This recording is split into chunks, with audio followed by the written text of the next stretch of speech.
வடகிழக்கு பருவமழை காரணமாக பல்லாயிரக்கணக்கான ஏக்கர் பரப்பளவில் நெற்பயிர்களும் காய்கறிகளும் சேதமடைந்து விவசாய மக்களை துயரத்தில் ஆழ்த்தியுள்ளன.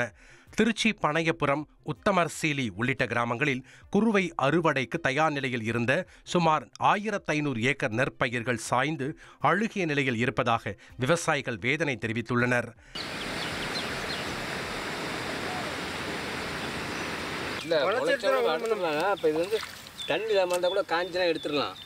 ராமநாதபுரம் சுற்றுவட்டார பகுதிகளான சவேரியார் சமுத்திரம், மாரந்தை, ஓரிவயல் உள்ளிட்ட பகுதிகளில் 500 ஏக்கர் பரப்பளவில் சம்பா பயிர் நடவு செய்யப்பட்டிருந்த நிலையில் அனைத்தும் வெள்ள நீரில் மூழ்கியுள்ளது.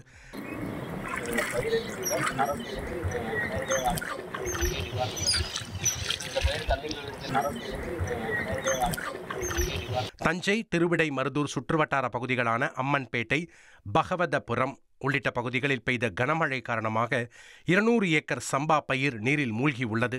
வயல்களில் நிரம்பியுள்ள நீரை வெளியேற்ற முடியாமல் விவசாயிகள் தவித்து வரும் நிலையில் கவலை அடைந்துள்ளனர். மயிலாடுதுறை பகுதிகளில் சுமார் 5000 ஏக்கர் பரப்பளவில் நடவு செய்யப்பட்டு 10 நாட்கள் மட்டுமான சம்பா பயிர் நீரில் மூழ்கியதால் விவசாயிகள் மீண்டும் நிலத்தை உழுது அடுத்த கட்ட பணிகளை தொடங்கியுள்ளனர். பல்வேறு இடங்களில் வடிகால் சரியான முறையில் அமைக்கப்படாத நிலையில் பயிர்கள் நாசமானதாகவும் ஏக்கருக்கு 40,000 வரை செலவு செய்துள்ள நிலையில் அரசு உரிய இழப்பீடு வழங்க வேண்டும் என்றும் பாதிக்கப்பட்ட விவசாயிகள் அரசுக்கு கோரிக்கை வைத்துள்ளனர்.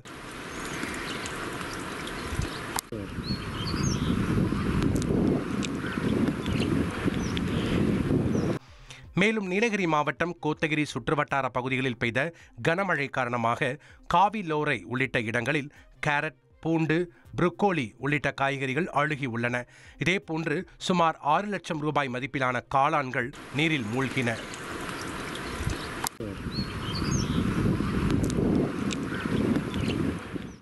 ஒரு கோடியே 23 லட்சம் மனங்களை வென்ற தந்தி டிவி யூடியூப் சேனல். தவிர்க்க முடியாத தம்ப்நெயில்ஸ், கலக்கலான கான்டென்ட்ஸ். நீங்களும் இந்த குடும்பத்தில் இணைய இப்பவே சப்ஸ்கிரைப் பண்ணுங்க. அசுரபலம் கொண்ட எங்கள் டிஜிட்டல் கரங்களில் உங்கள் விளம்பரங்களை சேர்க்க வாட்ஸ்அப் பண்ணுங்க. 8939888838. Email advtthanditv@dttv.in.